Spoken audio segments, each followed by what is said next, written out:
Bonjour, ici Jean-François Denis pour Théovox. J'espère que vous allez bien. J'espère que vous passez un excellent temps des fêtes à la maison. À pareille date, l'année dernière, Théovox vous présentait la première édition de sa revue d'actualité 2019. Nous avons décidé de récidiver en 2020 en vous présentant la revue d'actualité 2020 avec nul autre que deux collaborateurs extraordinaires et j'ai nommé Jean-Pierre et Nancy. Bonjour. Ça va bien?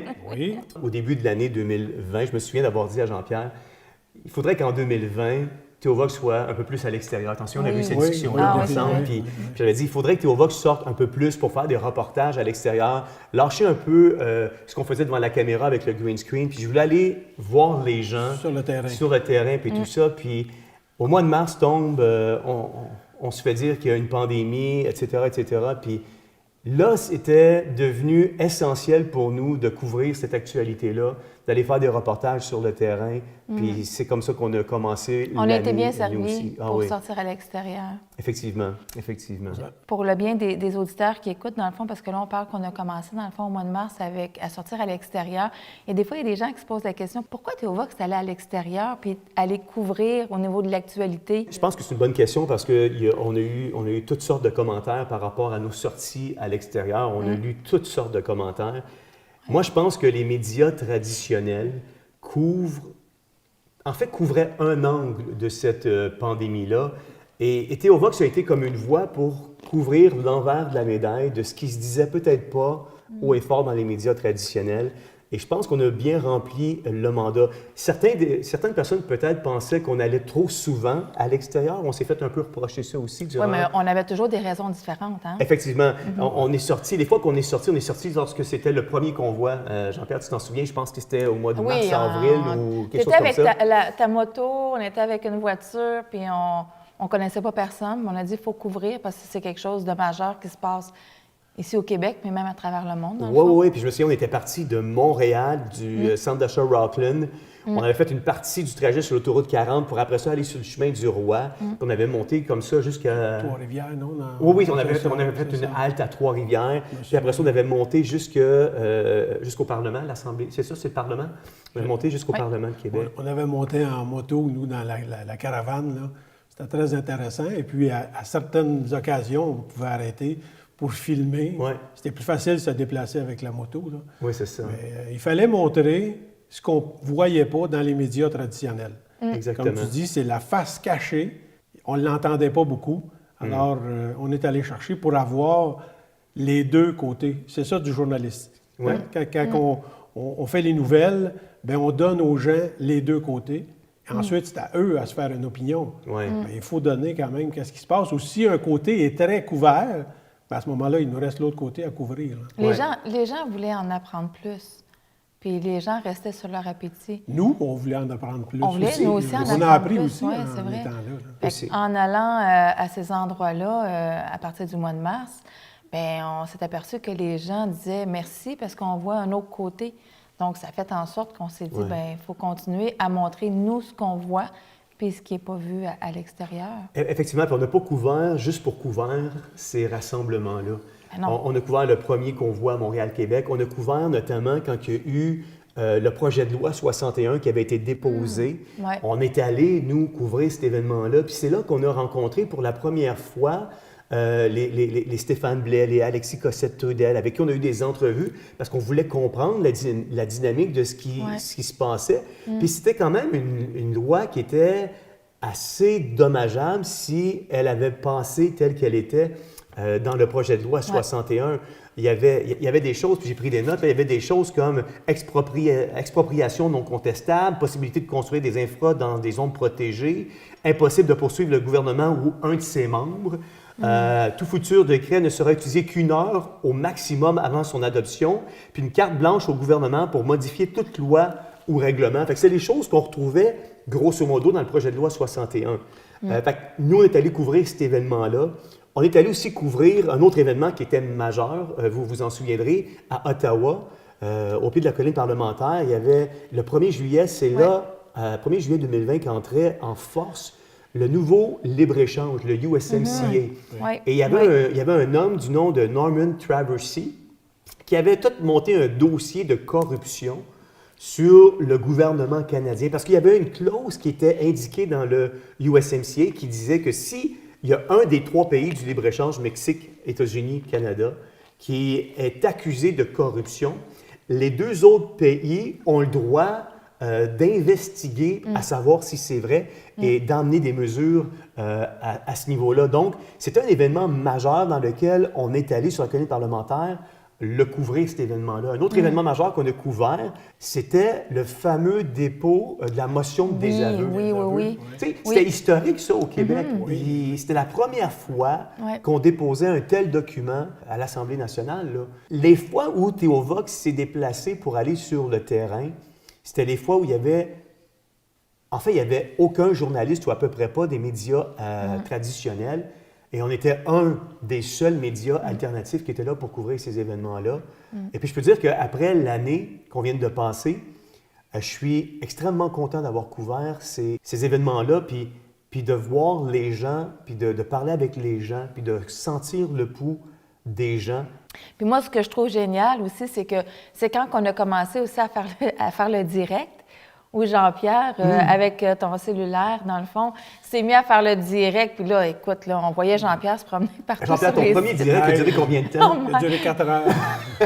Tout un baptême, ça. Ça, c'était à Ottawa. Bien, c'était un exercice de bras, hein? Un exercice Ah oui, de bras. définitivement. On changeait de main de temps en temps. Ou, Puis c'est assez phénoménal parce que pour un premier direct, alors que Théovox n'en faisait pas à ce moment-là, je pense qu'on a attrapé des pics à 3000 auditeurs qui étaient là en direct, qui nous suivaient. Oui, tout près de... C'est assez extraordinaire. C'est de là. Des bons commentaires aussi, là.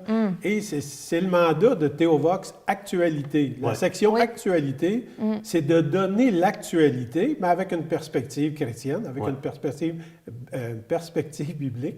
Alors, c'est le mandat de Théovox Actualité. Alors, c'était normal qu'on soit dans l'actualité. Absolument. Puis en même temps, Jean-François, c'est un éditorialiste aussi. Oui. Ce qui fait en sorte qu'il se permet de donner quand même une certaine une opinion en même temps, parce que l'éditorialiste, c'est ça, la différence aussi. Mais c'est ça que les gens doivent comprendre, parce que dans les fonctions, il y a souvent, c'est arrivé à quelques occasions que les gens me disaient « Ouais, mais tu donnes ton opinion, mais je ne suis pas un journaliste.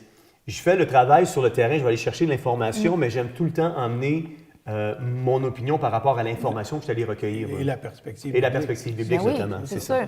Là, on parle beaucoup, dans le fond, des déplacements, des rassemblements, puis on parle qu'on a rencontré, dans le fond, beaucoup de gens. Oui. Ce qui a permis de faire plusieurs types de panels pendant l'année aussi. Mais c'est un bon point parce que je trouve que cette année, on a eu... on apprécie chacun des invités qui sont passés sous l'émission Théovox Actualité parce qu'on parle présentement d'actualité. En fait, qualité de personnes, on a eu des gens extraordinaires. Moi, je repense juste à l'émission sur les masques qu'on a fait, le port obligatoire du masque avec le professeur Denis Rancourt, qui a été censuré. Qui a été censuré sur YouTube. Oui. Elle est rendue à 920 000 visionnements sur Facebook. Mais c'est vrai que sur YouTube, après 300 quelques mille visionnements, ils l'ont censuré. Mais tu vois, je trouve ça extraordinaire de voir qu'un chercheur émérite comme le professeur Denis Rancourt, qui était un chercheur à l'échelle internationale, qui a chapeauté des plus grands laboratoires à travers le monde, qui vient et puis qui me donne sa perspective, puis le fruit de ses recherches sur le port du masque. Ça a été toute une émission, ça, avec le professeur Denis Rancourt. M. Paul Héroux avec le 5G, une autre émission qui a connu un succès monstre, un succès extraordinaire. Oui. Paul Héroux, c'est un fin connaisseur du 5G, puis il vulgarise très, très, très, très bien sa matière. Facile à comprendre. Oui. Moi, je l'aurais écouté encore 1 heure. Mais moi, j'étais surprise parce que j'avais peur, justement. Je me disais, 5G... Et, compliqué. Bien, c'est ça. De quoi il va parler, je vais être capable de suivre. Puis je me souviens, Jean-François, on en avait discuté. Oui. Fait que là, je me suis mis devant mon ordinateur pour le contrôle qualité, puis là, j'ai écouté, puis je disais, waouh, je comprends. Je comprenais tout. Mais tu vois, les commentaires, si on regarde les commentaires, le monde a appris beaucoup. Le monde nous a remercié d'avoir cet invité-là. Oui, certain. Un autre qui n'était pas piqué des verres non plus, ça a été Jean Tardy. Jean Tardy, je vais taire son âge, mais c'est un homme extraordinaire. Avec un humour. Un humour remarquable. Gigantesque. Écoute, à 55 ans, ce monsieur-là a traversé l'Atlantique. Oui. Il faut le faire là, en voilier. Solo. Seul, en solo. Et puis, je me souviens comment c'est arrivé. à un moment donné, j'étais tellement occupé dans les fonctions de Théovox, puis les reportages, puis on ne faisait pas de direct non plus encore tout à fait cette année. On commence à en faire, puis on le prévoit pour 2021, mais j'étais super occupé, puis j'ai appelé M. Tardy. Puis j'ai dit, écoutez, M. Tardy, pouvez-vous me donner un coup de main? Parce qu'il se portait toujours volontaire. Si tu as besoin de moi, tu as besoin de bénévoles, Jean-François, je vais être là, je vais t'aider, j'aime la course de Théovox, j'aime la mission de Théovox. Puis j'ai dit, écoutez, vous voulez me donner un coup de main? J'apprécierais si vous pouvez ramasser toute l'information sur The Great Reset ou la grande réinitialisation. Je l'apprécierais vraiment. Puis donnez-moi ce qui est le plus important, je vais lire ça, puis ça va m'aider à pouvoir bâtir une chronique sur la grande réinitialisation. Puis à un moment donné, il m'appelle, il me dit, je t'ai envoyé des documents, puis je regarde le fruit des documents, puis le fruit du travail qu'il me fait, puis je me suis dit, je ne peux pas couvrir ce sujet-là. Ça serait un manque d'intégrité de ma part de prendre le fruit de son travail, puis d'arriver devant la caméra, puis couvrir cette information-là. Lui qui a un bagage en technique, là, en technologie, il a écrit des bouquins en intelligence artificielle, c'est quelqu'un de remarquable, un chercheur émérite lui aussi. Je dis, Monsieur Tardy, je ne peux pas couvrir ce sujet-là. Il dit, non, pourquoi? Puis j'ai dit, non, j'ai dit, ce que je vais faire avec vous, moi je pense que ce serait une bien meilleure idée si vous veniez à mon émission, puis ce serait vous, sous forme d'entrevue, qui nous exposerait toute la grande réinitialisation ou The Great Reset, puis acceptez volontiers. Puis on a eu vraiment beaucoup de plaisir à enregistrer cette émission-là avec lui. Puis c'est une autre émission qui, malheureusement, a été censurée sur YouTube. Elle est toujours disponible sur Facebook, mais vous pouvez la retrouver maintenant. On s'est démarré une nouvelle chaîne sur Odyssey. Donc, vous pouvez aller sur Odyssey, puis vous pourrez récupérer puis revoir le visionnement avec The Great Reset. Elle est également sur notre site Internet. Donc, vous pouvez la revoir. Théovox.tv. Oui, Théovox.tv, c'est ça. Ouais. Donc, ça a été de super belles émissions avec des chercheurs, Paul Héroux, Jean Tardy. On a eu Maître Jean Dury, qui a été une autre émission qui... écoute, c'était drôle parce que Denis Rancourt qui avait atteint, puis c'était comme un running gag entre Maître Dury et moi, Denis Rancourt qui avait atteint avec YouTube ensemble 1,3, 1,4 million de visionnements. Maître Dury disait, tu vas voir mon émission, on va battre Denis Rancourt, tu vas voir, on va réussir à avoir plus de visionnements. Ouais. Mais ça a été une émission extraordinaire où il nous a appris vraiment tout le derrière de ce qui se passait présentement avec on a été même dans les sociétés secrètes, on a été dans plein de choses avec une perspective de droit législatif. Ça a été vraiment une superbe émission. Puis je ne veux pas passer non plus sous le silence l'émission que beaucoup de personnes ont appréciée et ces gens-là continuent à l'apprécier. L'émission qu'on a eue avec Jean-Jacques Crèvecoeur. Parce que l'émission qu'on a eue avec Jean-Jacques Crèvecoeur cette année, si je retiens une chose, il y a plein de choses que je pourrais retenir de cette émission-là parce que ça a été une superbe émission, mais ça a été sa charte de coercition de Biderman, ou la charte de Biderman qui nous a appris avec les 8 points qui étaient extraordinaires. Si vous n'avez pas visionné encore l'émission avec Jean-Jacques Crèvecoeur, je vous encourage à aller soit sur la chaîne YouTube de Théovox, sur la page Facebook ou encore sur théovox.tv. Allez juste voir vers la 45e minute de cette entrevue-là.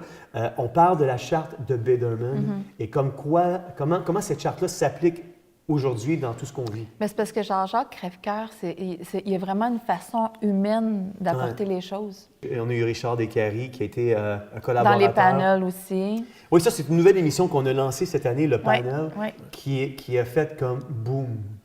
Mais le premier panel que tu as fait, qui était avec...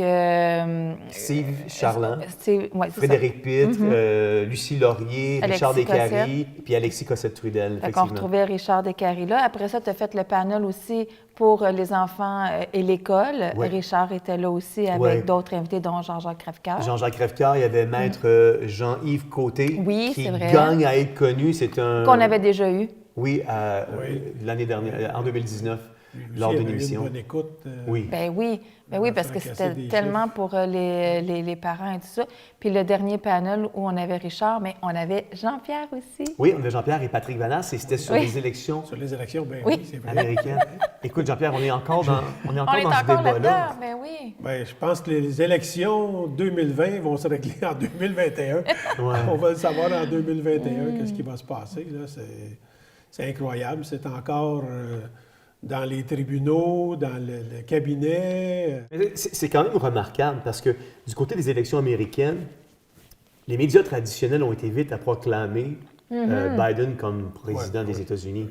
Puis présentement, quand on regarde les médias alternatifs, on laisse sous-entendre que Trump, c'est un gros bébé ou un grand bébé qui ne veut pas laisser céder sa place, qui n'accepte pas la défaite. Puis on est en train de comme lui donner une mauvaise image, alors que quand on regarde des médias alternatifs, puis on creuse un peu, c'est beaucoup plus profond que juste du bébé Lala. Là. Non. Il y a 75 millions de personnes qui ont voté pour lui aux États-Unis.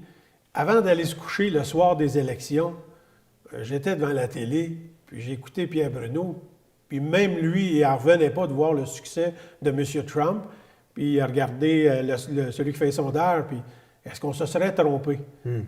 Allez voir qu'est-ce qu'il disait ce soir-là avant que le monde aille se coucher. Effectivement. C'est ce qui s'est passé à 2 heures, à 3 heures du matin, qui a renversé le... Mais avant d'aller se coucher, là, tout le monde pensait que c'était Trump au la main. Là. Ouais. Il y a quelque chose qui s'est passé dans la nuit avec les fameuses machines qui sont sous enquête présentement. Effectivement. Donc, on devrait en savoir plus. C'est comme un film. Oui, c'est un film. M. Trump, il était un peu dans le show business, là, alors il continue comme un film. Mais si je prends, par exemple, l'émission Au-delà des mots, tu as quand même eu des invités le fun cette année. Des invités qui sont le fun. Quand je dis le fun, c'est parce que c'est toujours changeant. Ouais. J'essaie vraiment de trouver des personnes qui ont des histoires différentes pour que chaque personne qui écoute l'émission puisse se retrouver à quelque part. Je choisis vraiment des invités, pas juste par pur hasard, mais vraiment des gens qui vont nous écrire ou de bouche à oreille, des gens vont me parler. Puis à ce moment-là, c'est vraiment d'essayer de trouver une histoire qu'on n'a pas entendue pour que chacune personne puisse se retrouver. Dans les entrevues que tu as faites cette année, laquelle qui aurait attiré plus ton attention? Tu dis, je sais qu'ils sont tous spéciaux, mais il y en a peut-être une qui avait une particularité. Puis... Bien, en fait, celle que j'ai beaucoup aimé faire, c'était au sujet de l'athée. L'athéisme. Oui, parce que je trouvais qu'on en vivait beaucoup. Puis comme Théovox, c'est pas juste chrétien, c'est vraiment ouvert à tous parce qu'on ouvre plusieurs sujets. Puis il y a beaucoup de gens qui sont non-chrétiens qui nous suivent aussi. Puis à ce moment-là, je trouvais que c'était le fun d'apporter cette dimension-là. Puis surtout que la personne était vraiment athée, puis elle expliquait pourquoi, puis elle disait vraiment comment qu'elle est devenue, dans le fond, croyante, si je peux dire ça comme ça. Mais ce qui est encore plus merveilleux de cette histoire-là, c'était pas juste l'histoire en elle-même, c'était parce qu'on a reçu des téléphones, on a reçu des messages. Ouais. Hein, vous savez, c'est pas rare là, que j'envoie 4 fois dans la semaine des Bibles à des endroits différents parce que les gens veulent en savoir plus. Fait que l'histoire, elle était belle, assurément, parce que c'est l'histoire d'une personne, puis chaque personne a une belle histoire à raconter. Mais c'est ce que l'histoire a fait, moi, qui m'a charmée. Présentement, ce qu'on vit avec l'incertitude, le COVID, le suicide, c'est un besoin. Je pense à Colette Auville-Rossignol, oui. C'est comme, oh, c'est venu me chercher, c'est un aspect qu'on ne parle pas, c'est tabou. Puis là, présentement, on vit dans un temps où il y a une recrue, là. On a beaucoup, c'est ça, dans le suicide.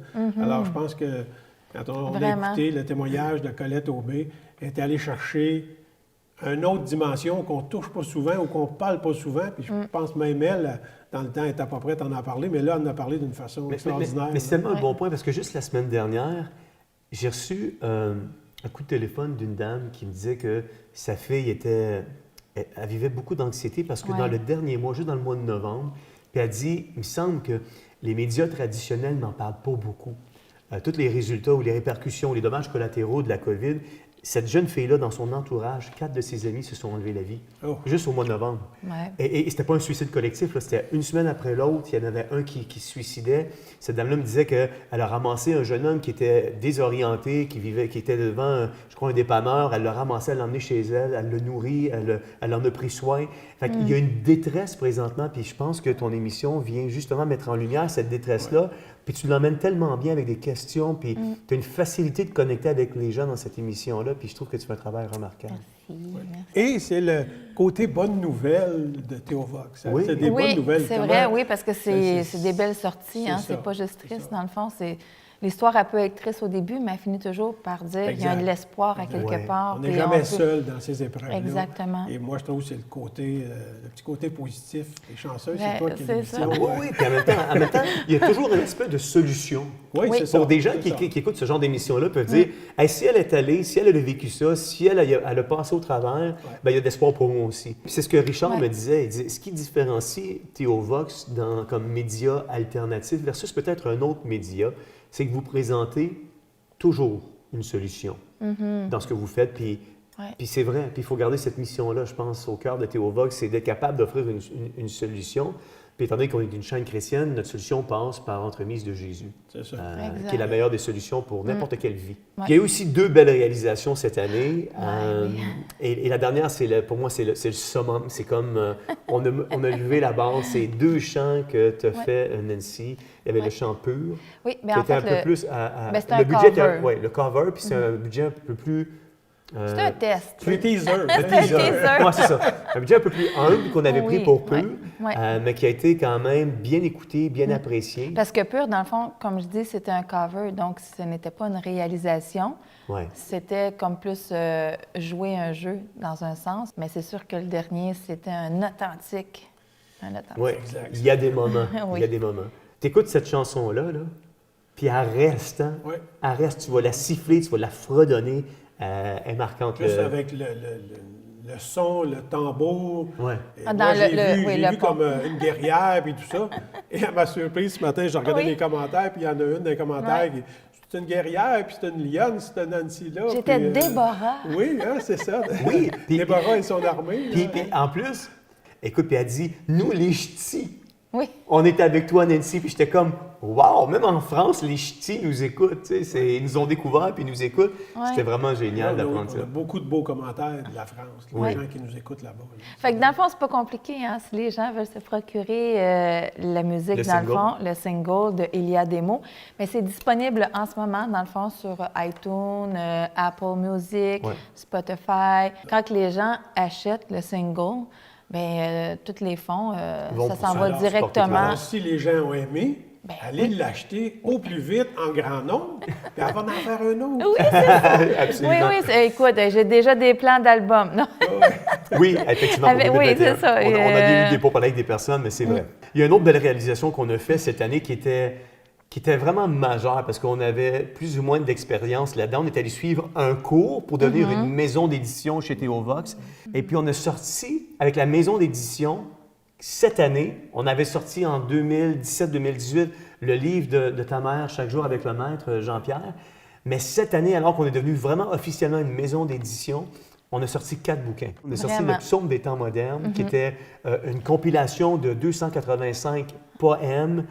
Ça se lit extrêmement bien. Puis ce qui est fun avec ce livre-là, c'est que tu n'es pas obligé de le lire d'un couvercle à l'autre dans un temps record. Tu peux juste prendre une page ou deux, lire un psaume ou un poème ou deux, puis le méditer, puis le réfléchir. pas de date, Il n'y a pas pas de de date. stress, Non, c'est ça. Puis il n'y a pas de pagination. C'est psaume 1 à psaume 285, Ouais. psaume qui est un synonyme de poème Ouais. en fait. On a sorti un livre pour mon frère, qui était un auteur qui a écrit Job 2.0.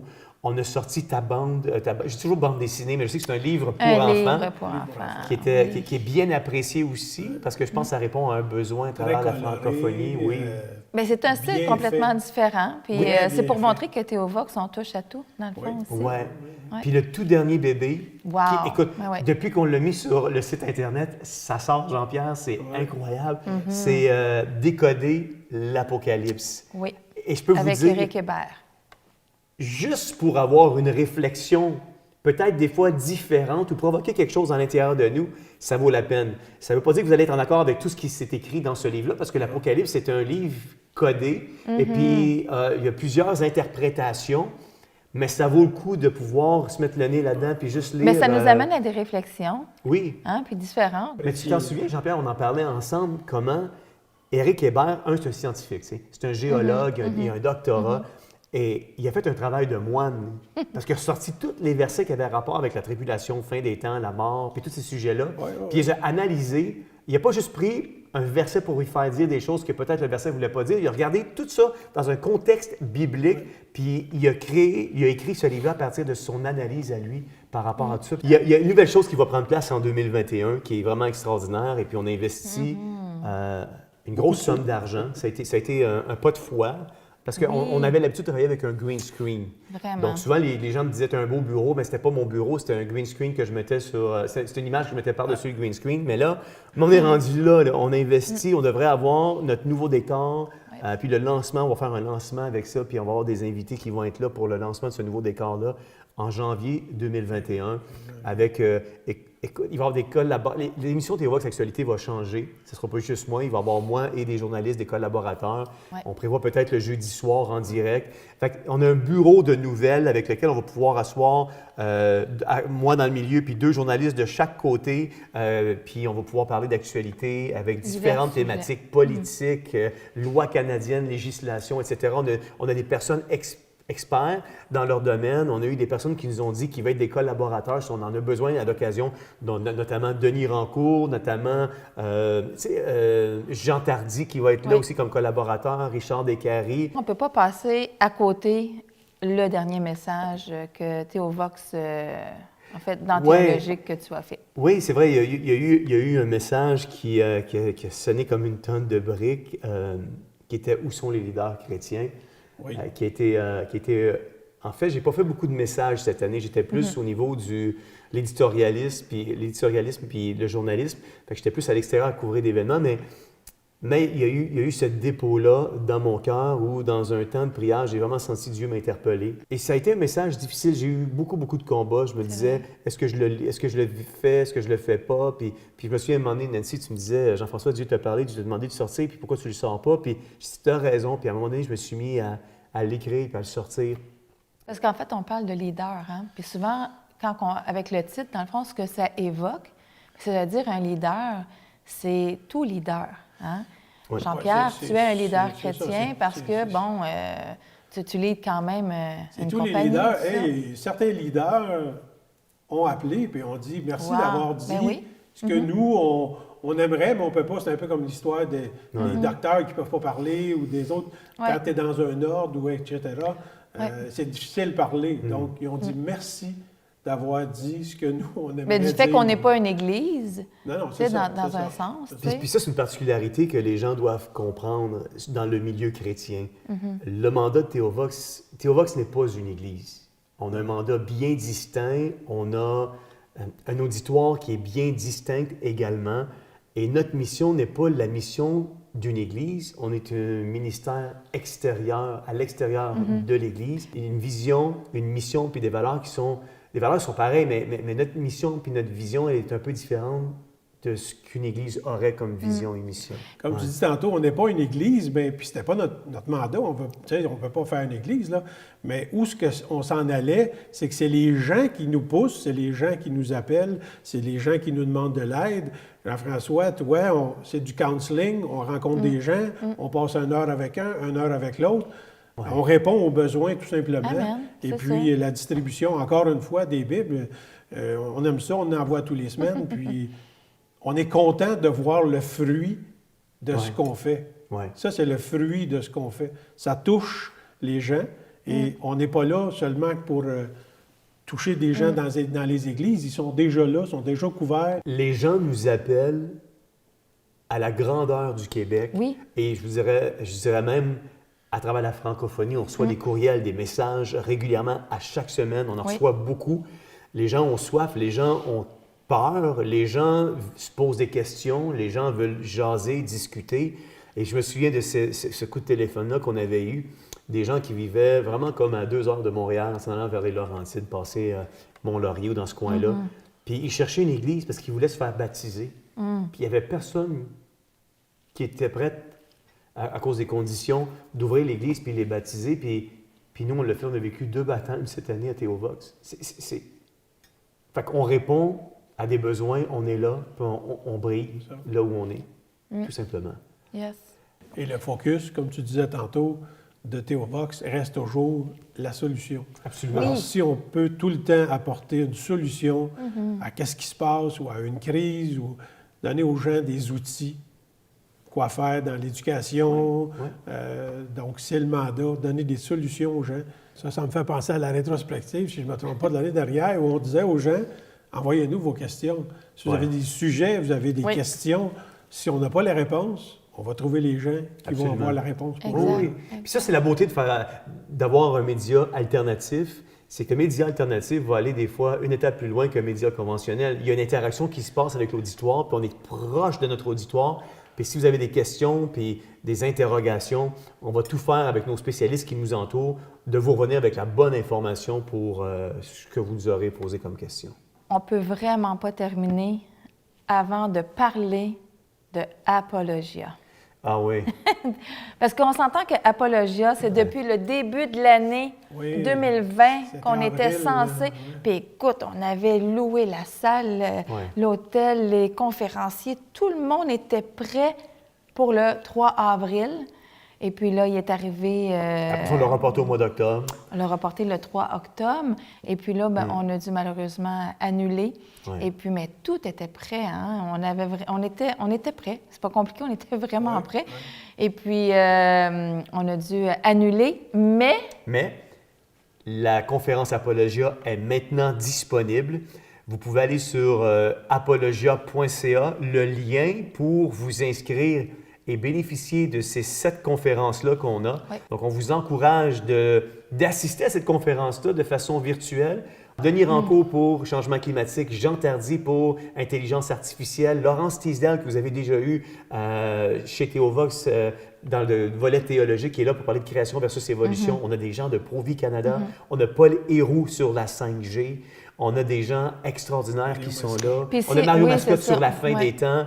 Et on a des gens vraiment extraordinaires qui sont là pour... Si on demande des frais, contrairement à toutes les autres vidéos qu'on a fait avec Théovox, si on demande des frais, cette fois-ci, c'est parce que, bon, ça a encouru des frais quand même pour avoir ces spécialistes-là, déplacés et tout ça. L'émission tire à sa fin, puis je ne peux pas passer sous le silence tous les partenaires financiers qui nous supportent mois après mois chez Théovox.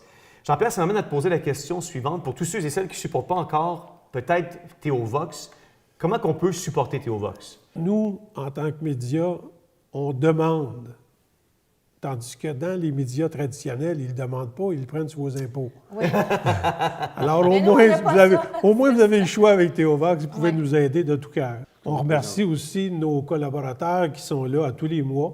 On a des gens qui nous donnent présentement à tous les mois, que ce soit 25 50 100 mais ils sont fidèles. Oui. Ils sont là à tous les mois et ça, c'est important. Absolument. Oui. Donc, merci beaucoup, Nancy. Plaisir. Merci beaucoup, Jean-Pierre, d'avoir participé à cette revue d'actualité 2020. Oui. On va peut-être dire à nos auditeurs en On se terminant. revoit l'année prochaine. On se revoit l'année prochaine. Du fond du cœur, on veut vous souhaiter Bonne année.